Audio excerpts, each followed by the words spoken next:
আসসালামু আলাইকুম, ওয়েলকাম করছি রিয়াসাত আজিম। ভিন্ন ধর্ম মতাদর্শে যারা শুনছেন সবার প্রতি আন্তরিক কৃতজ্ঞতা। মিরপুরে এতটা আনন্দঘন পরিবেশ বাংলাদেশ হেরেছে সত্য কথা, কবে হয়েছিল লাস্ট সেটা একটা রিসার্চের বিষয় হতে পারে। অসংখ্য দর্শক, গ্যালারি প্যাকড, বাংলাদেশের জয়ের অপেক্ষা। এবং একটা সময় মনে হচ্ছিল যে বাংলাদেশ এই লো স্কোরিং ম্যাচ টি-20-তে আপনি 103 রানের টার্গেট দিয়েছেন এবং এই 103 রান নিউজিল্যান্ড করবে 15 ওভারের মধ্যে। সেটা ম্যাচ শুরুর আগে, অন্তত নিউজিল্যান্ডের ব্যাটিং ইনিংসটা শুরু হওয়ার আগ পর্যন্ত মনে হচ্ছিল এটা কোয়াইট গেটেবল। কিন্তু যখন বাংলাদেশ দ্বিতীয় ওভারে, বোলিং ইনিংসের দ্বিতীয় ওভারে পদার্পণ করলো, শরীফুল ইসলাম 1 ওভারে 2 উইকেট নিলেন। 5 ওভার শেষে নিউজিল্যান্ডের স্কোর দাঁড়ালো 33, উইকেট নেই 4টা, যার 3টাই নিয়েছেন শরীফুল ইসলাম। ঠিক তখন মনে হচ্ছিল যে বাংলাদেশ হয়তো এই লো স্কোরিং ম্যাচটাও নিজেদের করে নেবেন। ওয়েদার ঠান্ডা আজকে, অনেকেই তাদের শীতবস্ত্র বের করে মোটামুটি ঠান্ডা নিবারণের চেষ্টা করছেন। এবং শরীফুলের বোলিং এ আজকে ব্ল্যাক ক্যাপ ব্যাটারদের সেই কাঁপুনিটাও যেন শুরু হয়ে গিয়েছিল, কিন্তু এরপরে আর না। 4 উইকেটে 33 থেকে শেষ পর্যন্ত তারা জয় নিশ্চিত করলো 20 বল হাতে রেখে। এবং যে দুজন ব্যাটার সেই সময়টা উইকেটে ছিলেন তাদের কেউ আর আউট হলেন না, কাউকে আর আউট করা গেল না। অথচ শরীফুল, প্রথমেই বলছিলাম যে প্রথম ওভারেই 2 উইকেট নিয়ে নিলেন তার। শরীফুল একটা সময় হ্যাটট্রিকের সুযোগ তৈরি করলেন, শাক মেহেদি বোল্ড করলেন। নিউজিল্যান্ড একটা সময় মনে হচ্ছিল যারা ডিএল মেথডের যে পার স্কোর সেটাতেও পিছিয়ে ছিল, বাংলাদেশের যদি বৃষ্টি না নামে তাহলেই বরং ভালো হবে। ডিএল মেথডে আমরা জিততে চাই না, সেই ম্যাচটাই বাংলাদেশ শেষ পর্যন্ত জিততে পারলো না। কেন পারলো না সেই প্রশ্নের উত্তর খোঁজার যদি আমরা চেষ্টা করি, কয়েকটা পার্ট এখানটায় চলে আসে, যেখানটায় আসলে ক্রিকেটীয় স্কিলের থেকে আমার কাছে মনে হয় ক্রিকেটারদের টেম্পারমেন্টটা অনেক বেশি গুরুত্বপূর্ণ ছিল। যেই সময়টায় তাওহিদ হৃদয় রান আউট থেকে বেঁচে গেলেন, অপর প্রান্তে শামীম হোসেন পাটোয়ারি, প্রথমত ওই রানটা নেওয়ার দরকার ছিল না। এরপরে যখন তিনি প্যাভিলিয়নে ফিরে যাচ্ছি ভাব, শামীম পাটোয়ারি এবং হৃদয়ের মধ্যে যে পারস্পরিক ডান দিকে একটা সিচুয়েশন, সেটা কিন্তু চোখে পড়ার মতো। হৃদয় শেষ পর্যন্ত আউট হন নাই, কিন্তু দুজন অসন্তুষ্ট ব্যাটার 22 গজে ছিলেন। শাক মাহাদি যখন উইকেটে ছিলেন, শেষের 2 উইকেট পড়লো এবং শেষ 2 উইকেটের শরীফুল এবং রিপন মন্ডল দুজনই বোল্ড হয়ে আউট হয়ে গেলেন। অপর প্রান্তে, বোলিং এন্ডের প্রান্তে ব্যাটার হিসেবে দাঁড়িয়ে থাকা শাক মাহাদির এক্সপ্রেশন বলে দিচ্ছিল পারলে তিনি পেটান। যদি আপনি মনে করেন যে আপনি শেষ স্বীকৃত ব্যাটার, তাহলে আপনি কেন এমন কাউকে স্ট্রাইকে আনবেন যার উপর আপনার ভরসা নেই? এমন কারো উপর কেন ভরসা করার চেষ্টা করবেন যে সে সিঙ্গেলস নিয়ে আপনাকে স্ট্রাইক দেবে? আপনি যদি মনে করেন যে আপনার ওখানটায় রান হওয়ার মতো অবস্থা নেই, আপনি সেই রান নিতে গিয়ে যদি রান আউট হন, আপনি অপর প্রান্তের ব্যাটারের উপর কেন ক্ষিপ্ত হবেন? অনেক উন্নত ক্রিকেট বিশ্বের দেশের খেলা যখন আমরা দেখি, একটা ম্যাচেই এতগুলো মেজাজ হারানোর ঘটনা একসাথে দেখা যায় না। আজকে যেটা দেখা গেছে ড্রেসিং রুমের মধ্যে কিংবা ক্রিকেটারদের মধ্যে, অনেক বেশি দলীয় চিন্তার থেকে ব্যক্তিগত চিন্তা, অপর ক্রিকেটার কিংবা অপর প্রান্তের ক্রিকেটারের প্রতি তাদের যে আসলে ন্যূনতম শ্রদ্ধাবোধ, রেসপন্সিবিলিটির জায়গা থেকে একজন ক্রিকেটার প্রায় 20,000 দর্শকের সামনে খেলছে, কোটি মানুষ টেলিভিশনে খেলা দেখছে, ইরেসপন্সিবল যে অ্যাক্টিভিটিটা ছিল, সেটার আমার কাছে মনে হয় যে একটা প্রতিফলন ঘটেছে আজকের ম্যাচে বাংলাদেশের পরাজয়ের মধ্য দিয়ে। আজকের খেলাটা যদি আমরা দেখি, তাহলে এই ম্যাচে বাংলাদেশের ব্যাটিং ডিপার্টমেন্ট নিদারুণভাবে ব্যর্থ হয়েছে। এবং এই ব্যর্থতার দায়ভারটা আসলে আপনি কাকে দেবেন?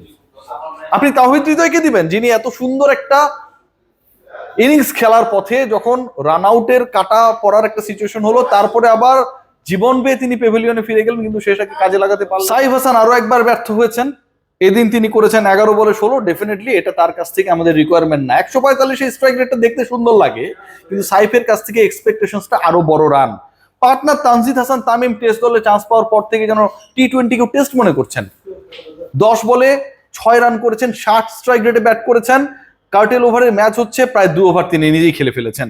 লিটন কুমার দাস আক্ষেপের নাম, এবং কেন আক্ষেপ সেই ব্যাখ্যাটা আমি করেছি। পারভেজ হোসেন ইমন ভেরি ফার্স্ট বলে যেভাবে তিনি একটা, কি বলবো, মানে প্রি ডিসাইডেড শটও বলতে পারি, আবার হচ্ছে কনফিউজ শটও বলতে পারি, খেলে আউট হয়ে চলে গেলেন। বাংলাদেশের জন্য, বাংলাদেশের ব্যাটিং ইনিংসের জন্য এটা একটা বড় সেটব্যাক ছিল। কিন্তু বাংলাদেশ ম্যাচ হেরেছে যেই জায়গাটায়, বাংলাদেশ ম্যাচ হেরেছে কিছুটা নিজেরা অ্যারোগেন্স শো করে। আজকে যেভাবে 22 গজের মধ্যে ক্রিকেটাররা নিজেদের মধ্যে বারবার ভুল বোঝাবুঝির শিকার হচ্ছিল, একজন ক্রিকেটার আরেকজন ক্রিকেটারের উপর নিজের রাগ উগরে দিচ্ছিল, এবং আরেকটা জায়গায় ওভার কনফিডেন্সের কারণে বাংলাদেশ হেরেছে। সেই জায়গাটা কোথায়? দেখুন, আপনার দলে একই সাথে তাসকিন নেই, মুস্তাফিজ নেই, নাহিদ রানা নেই, হাসান মাহমুদ নেই। বাংলাদেশ এত বড় দল হয়ে গেছে টি-20-র ভাবখানা এমন যে আমি রিপন মন্ডল, সাকলাইন আর সাইফুদ্দিনের উপর ভরসা করলে এরা আমাকে ম্যাচ জিতিয়ে দেবে। আসলে কি তাই? বাংলাদেশের বোলিং ডিপার্টমেন্ট, যে কয়েকজনের নাম বললাম, এদের ছাড়া যে কতটা ফুতুরে আজকে সেটা প্রমাণ হয়েছে। কারা ভালো বল করেছেন? দুজন বোলার ভালো বল করেছেন, they were the wicket takers. একটা হচ্ছে শরীফুল যতক্ষণ বল করেছেন ততক্ষণ মনে হচ্ছিল বাংলাদেশ জিতবে। আরেকজন ইকোনমিক্যাল ছিলেন শাক মেহেদী। এর বাইরে যারা বল করেছেন, সাইফুদ্দিন একটা ওভারই বল করেছেন, কিন্তু তার বল দেখে মনেই হচ্ছিল যে তিনি কোনো মতে 6টা বল শেষ করতে চান। সাইফুদ্দিনের বলকে দেখে মনে হইতেছিল যে কেউ এই বলগুলো ফেস করতে পারবে। রিপন মন্ডল, এই যে এত হাইপ, এত আলোচনা, এত স্বপ্ন, বাট বাস্তবতার ক্ষেত্রে রিপন মন্ডল এখনো সেই লেভেলটা অ্যাচিভ করতে পারেনি, সেই লেভেলটা পৌঁছাতে পারে নাই। ভেরি ট্রু, শুনতে খারাপ লাগলেও, যে আসলে আমরা আমাদের মুস্তাফিজকে, নাহিদ রানাকে, হাসান মাহমুদকে, তাসকিন আহমেদকে, তাদের সবাইকে বিশ্রামে অথবা অন্য কোনো অ্যাসাইনমেন্টে রেখে একটা ইন্টারন্যাশনাল ম্যাচ রিপন মন্ডলের মতো বোলারের উপরে ডিপেন্ড করতে পারে। আমি ছোট করছি না। আপনি একই সাথে আপনার পেস ডিপার্টমেন্টের 3 জনের মধ্যে শুধু একজন এক্সপেরিয়েন্স ক্যাম্পেইনার রেখেছেন, ইন্টারন্যাশনাল ম্যাচ খেলছেন, আপনি নিউজিল্যান্ডের বিপক্ষে খেলছেন, 1-0 এগিয়ে রয়েছেন, 2-0 হারানোর সুযোগ রয়েছে। সেই সময়টায় যখন এরকম একটা 11 করা হয়, আমার কাছে সেটাও প্রশ্নবিদ্ধ মনে হয়েছে। এক্সপেরিমেন্ট আপনি করেন, নো প্রবলেম, বাট সাইফুদ্দিনের ইনক্লুশনটা আমার কাছে খুব ভালো, খুব গুরুত্বপূর্ণ, এক্সক্লুসিভ মনে হয় নাই। সো একটা দল যখন এরকম একটা ম্যাচে 15 ওভারও খেলতে পারে না, একটা দলের মধ্যে ক্রিকেটারদের মধ্যে পারস্পরিক সম্পর্কের ঘাটতির জায়গাটা যখন গ্যালারির দর্শক থেকে টেলিভিশনের দর্শক, সাংবাদিক সবার কাছে উন্মোচিত হয়ে যায়, একটা দল যখন এতটাই স্যাটিসফাইড হয়ে যায় যে আমার সাইফুদ্দিন এবং রিপন মন্ডলরাই ম্যাচ জেতানোর জন্য যথেষ্ট কার্যকরী বোলার, তাদেরকে রাখলেই চলবে, আর অন্য কারো না থাকলেও চলে, একটা দল যখন এরকম একটা স্টার্ট পাওয়ার পরও সেটাকে কন্টিনিউ করতে পারে না, যখন 5 ওভারে 4 উইকেটে 33 রান নিউজিল্যান্ড, তারপরে আমরা একটা উইকেটও ফেলাতে পারি নাই, ঠিক তখন আপনার দলের দুর্বলতম জায়গাগুলো সামনে চলে আসে। তারপরও thanks goes to Shoriful Islam, the way he bowled. এই শরীফুল ওয়ানডে সিরিজে অসাধারণ করেছেন, দারুণ ইকোনমিক্যাল ছিলেন, 5টা উইকেট পেয়েছেন। অনেক বেশি উইকেট অনেক বোলারের মতো হয়তো পান নাই, 5 আর মারেন নাই, কিন্তু end of the day he is a changed bowler totally. আজকের ম্যাচেও শরীফুল যেভাবে এই নিরামিষ ম্যাচটাকে এক্সাইটিং করার চেষ্টা করেছিলেন, যেভাবে বল করেছেন, টানা 3 ওভার বল করে তার স্পেলটা শেষ হয়ে গেছে, কিছু করার ছিল না হয়তো, তার কাছে যেই প্রত্যাশা ছিল সেটা তার মোর দ্যান তিনি ডেলিভার করেছেন। বাট পুরো দলের, পুরো থিঙ্ক ট্যাঙ্কের, সিলেকশনের আজকের ঘাটতি চোখে পড়েছে।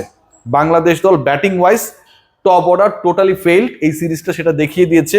মিডল অর্ডার তারা কখন ভালো করবে কখন খারাপ করবে দেয়ার ইজ নো ক্লু, এবং লোয়ার মিডলের যে সিচুয়েশনটা, সবাই গিয়ে যেন মারতেই যায়, এবং একই সাথে একজন স্বীকৃত ব্যাটার, তিনি যে স্ট্রাইক রোটেট করে রয়েছে আর 1-2 ওভারে খেলা, বোলারদেরকে স্ট্রাইকিং প্রান্তে দিয়ে বিশাল এক্সপেকটেশন করেন যে অপর প্রান্তে মারভান আতাপত্য আছে, সিঙ্গেল নিয়ে আমার দিয়ে দিবে, এটাও একটা ভুল চিন্তা।